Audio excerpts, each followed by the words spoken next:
Hello दोस्तों, नमस्कार। मैं विनय यादव, आप लोग का स्वागत है अपना यूट्यूब चैनल।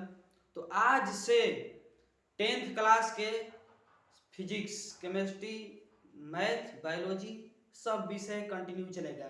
आज हम फिजिक्स लेकर आए हैं 10th क्लास के लिए। पहला पार्ट का नाम है प्रकाश का परावर्तन। क्या नाम है? प्रकाश का परावर्तन। ठीक है, चलो बैठो जी, बैठो। कहाँ सर जी? ठीक है, तो पहला पॉइंट भी है प्रकाश क्या है। प्रकाश का परावर्तन पढ़ रहे हैं। पहला पार्ट का नाम है प्रकाश का परावर्तन। ठीक है, तो प्रकाश क्या है लिखो। लिखो, प्रकाश एक विद्युत चुंबकीय तरंग है। प्रकाश एक विद्युत चुंबकीय तरंग जिसकी प्रकृति लिखो अनुप्रस्थ होती है, अर्थात प्रकाश हमेशा सीधी रेखा में गमन करता है। प्रकाश हमेशा कौन रेखा में गमन करता है? सीधा रेखा में। ठीक है, प्रकाश निर्वात में भी गमन करता है, यानी कि प्रकाश सुतलों में चलेगा ना। निर्वात मतलब निर्वात में गमन करता है। कब? निर्वात में क्या करता है? गमन करता है। ठीक है, प्रकाश की चाल निर्वात में कितना होता है? 3 गुणे 10 के पावर 8। 3 गुणे 10 के पावर 8 किलोमीटर प्रति सेकंड होता है। क्या होता है? सेकंड। अगर एक दूसरे नियम में हमनी के कहल जाई, दूसर नियम में, तो इसको दूसरे नियम में क्या कहते हैं?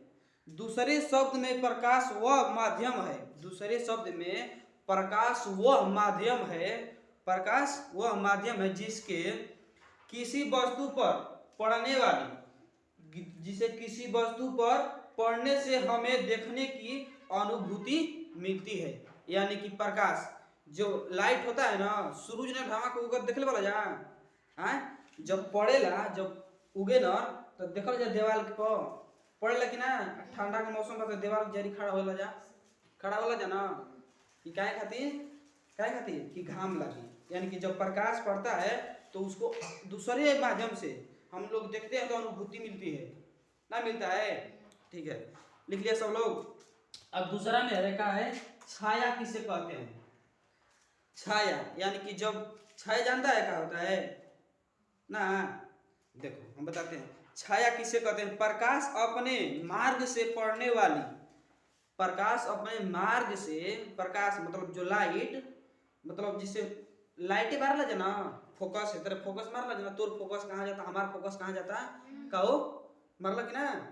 तो प्रकाश, वो प्रकाश जब लाइट बजा ना तो ओकर कहनी जानी कि प्रकाश। ठीक ना, जैसे मोबाइल की लाइट पर लेना फ्लैश, प्रकाश, सूर्य भगवान प्रकाश। ठीक, कोनो दिक्कत? अब छाया किसे कहते हैं ना, तब प्रकाश अपने मार्ग में पड़ने वाली अपारदर्शी वस्तु को पार नहीं कर पाता है। वस्तु को पार ना कर पाई। जैसे हमने की लाइट बरल जाई दीवार बोर्ड पर लाइट बरल जाई तो वो पलटा लौकी। घर में लाइट बरल जाई, कह जी कि जो बबू का द्वार पर लाइट पर के देख लौकता कि ना, बहरी लौकी ना, लौकेगा ना, दिखाई देगा। ठीक है, अब वही हम लोग जो हथवा है ना, इसमें बारेंगे ना, यहाँ से लाइट देखेंगे तो रेड यानी कि लाल दिखाई देगा। बारना कभी लाइट लेकर इधर बारेगा ना तो इधर या दिखाई देता है ना, लाल ना देता है। तो छाया किसे कहते हैं, यानी कि समझ लिया जाए। प्रकाश अपने मार्ग में पड़ने वाले अपारदर्शी वस्तु, यानी कि जो पार नहीं करे, अपारदर्शी, ठीक है, को पार नहीं कर पाता है, जिसके एक अंधेरे क्षेत्र बन जाता है। यानी कि जब हमने लाइट मारा जी दीवार पर तो वो पलटा ना जाई एकदम ना। हाथ में मारा जी तो थोड़ा महसूस हो कि मैंने कि हाथवा में खून बा, का हो खून बा, लाइट पर जी तो पता चली। ठीक ना, एक अंधेरे क्षेत्र से बन जाता है, उसे छाया कहते हैं। और अंधेरे क्षेत्र से बन जाता है उसे छाया कहते हैं। अब छाया खत्म हो गई। ए छाया देखा ध्यान नहीं देखा, लिखा गई जन बोल नहीं लिख लिया, बोलो तो बोलेगा तभी तो। देखो आत्मदीप्त पिंड किसे कहते हैं? आत्मदीप्त पिंड किसे कहते हैं, ठीक है। आत्मदीप्त पिंड किसे कहते हैं, लिख लिया, ठीक। तो देखो अब हम बता दे रहे हैं तब समझा देंगे, ठीक है। एक बार लिखो आत्मदीप्त पिंड किसे कहते हैं, लिखो। हमारे ब्रह्मांड में कुछ ऐसे पिंड पाए जाते हैं, यानी कि हमने की दुनिया में कुछ ऐसा पिंड बा, ऐसे पिंड पाए जाते हैं जिसके स्वतः प्रकाश निकलते रहते हैं। हमने के दुनिया में कुछ ऐसा पाओ ना, ऐसा चीज पाओ पिंड कि वो करे मिले स्वतः प्रकाश निकल लगी ना, देखा है, हम दिखाएंगे ना, निकलने रहते हैं, उसे आत्मदीप्त पिंड कहा जाता है, उसे आत्मदीप्त पिंड कहा जाता है। यानी कि कहते हैं जैसे सूर्य तारे, सूर्य मतलब अच्छा रात के तारे देखे वाला जा कल जाके हमार गैया हो बिया तारे तारे आ सूर्य भगवान के देखे वाला जा ना ना देखा है, हाँ ठीक है। आगे प्रकाश पुंज या किरण पुंज किसे कहते हैं, प्रकाश पुंज लिखो, प्रकाश पुंज या किरण पुंज किसे कहते हैं, लिख लो, लिख कर अच्छा से फिर समझ लिया जाएगा, ठीक है। लिख लिया, अच्छा लिखा गया, यस सर, चलो लिखो। अब देखो प्रकाश पुंज या किरण पुंज किसे कहते हैं ना, तो लिखो प्रकाश पुंज या किरण पुंज ना, प्रकाश ऊर्जा की धारा को प्रकाश पुंज कहा जाता है। प्रकाश पुंज किसे कहते हैं, प्रकाश की धारा को प्रकाश पुंज कहते हैं, प्रकाश की धारा को प्रकाश पुंज कहते हैं। अब देखो प्रतिबिंब किसे कहते हैं ना, प्रतिबिंब किसे कहते हैं, देखो प्रतिबिंब किसे कहते हैं, लिखो पांचवा है, प्रतिबिंब किसे कहते हैं, लिख लो, अच्छा यार लिखो, लिख लिया, बड़ा जल्दी हमरो से तेज है क्या, हाँ देखो प्रतिबिंब ना किसी बिंब से आ रही मतलब कहता हूँ से आवती है ना, प्रतिबिंब आ रही किरण परिवर्तन या अपवर्तन के बाद किरण प्रतिबिंब वाले ना, अपवर्तन के बाद एक दूसरे को जिस बिंदु पर प्रतिच्छेद करती है, जिस बिंदु पर क्या करती है, प्रतिच्छेद करती है, उस बिंदु पर उस बिंब का प्रतिबिंब कहा जाता है।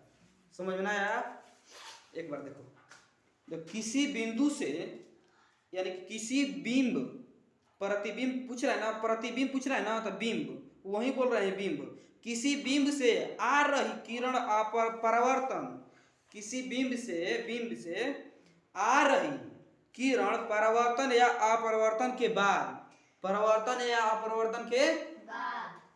बाद, ठीक है, एक दूसरे को जिस बिंदु पर प्रतिच्छेद करती है, एक दूसरे को जिस बिंदु पर क्या करती है, प्रतिच्छेद करती है, उस बिंदु पर क्या ना, बिंदु पर जा मुँह छिपरा गया, इसीलिए बोल रहे हैं लिखने के लिए ना, यानी कि जो बिंदु इधर से आ रही है, मान लो हाई हो गया हम लोग का देवाल हो गया, हाई देवाल हो गया, तो इस पर आ रही प्रतिबिंब, का आ रही प्रतिबिंब, ठीक है।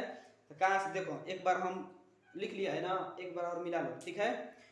किसी बिंब से आ रही किरण क्या बता, कहाँ ले बताई, बिंब से, किसी बिंब से आ रही किरण परावर्तन या अपवर्तन के बाद, कौन सी के बाद, परावर्तन या अपवर्तन के एक दूसरे को जिस बिंदु पर प्रतिच्छेद करती है, एक दूसरे को जब प्रतिच्छेद करी, कहा करती है, जिस बिंदु पर प्रतिच्छेद करती है, उस बिंदु पर उस बिंब का प्रतिबिंब कहा जाता है। यानी कि जहां पर प्रतिच्छेद करेगी उसी बिंदु को प्रतिबिंब कहा जाता है। ठीक है, आगे है प्रतिबिंब। प्रतिबिंब कितने प्रकार के होते हैं? तो प्रतिबिंब कितने प्रकार के होते हैं? 2 प्रकार के। कितने प्रकार के? 2 प्रकार के। प्रतिबिंब कौ प्रकार के? 2 प्रकार के। पहला काल्पनिक प्रतिबिंब और दूसरा वास्तविक प्रतिबिंब। ठीक है, लिख दे बेटा को, ना लिखने आएगा। पहला काल्पनिक प्रतिबिंब और दूसरा काल्पनिक के आभासी प्रतिबिंब भी कहा जाता है। काल्पनिक को आभासी प्रतिबिंब भी कहा जाता है। ठीक है, तब इसके बाद है काल्पनिक प्रतिबिंब और वास्तविक प्रतिबिंब में अंतर। पहले हम लोग लिखेंगे काल्पनिक प्रतिबिंब या आभासी प्रतिबिंब डैश देके, इसके बारे में फिर लिखेंगे वास्तविक प्रतिबिंब के। और जब ये दोनों लिखा जाएगा ना तो फिर लिखेंगे काल्पनिक प्रतिबिंब या वास्तविक प्रतिबिंब में अंतर। ठीक बा ना? कौन सी में काल्पनिक में या वास्तविक में कौन सी अंतर। ठीक है, तो आज इतना ही, आगे कल। जय हिंद, जय भारत। और आप लोग जो भी भाई देख रहे हैं, आप लोग अपना प्यार दुलार इसी तरह से बनाए रहें। और लाइक कमेंट आपकी मर्जी है, सब्सक्राइब भी आपकी मर्जी है, लेकिन शेयर जरूर करें। शेयर करें। जय हिंद, जय भारत।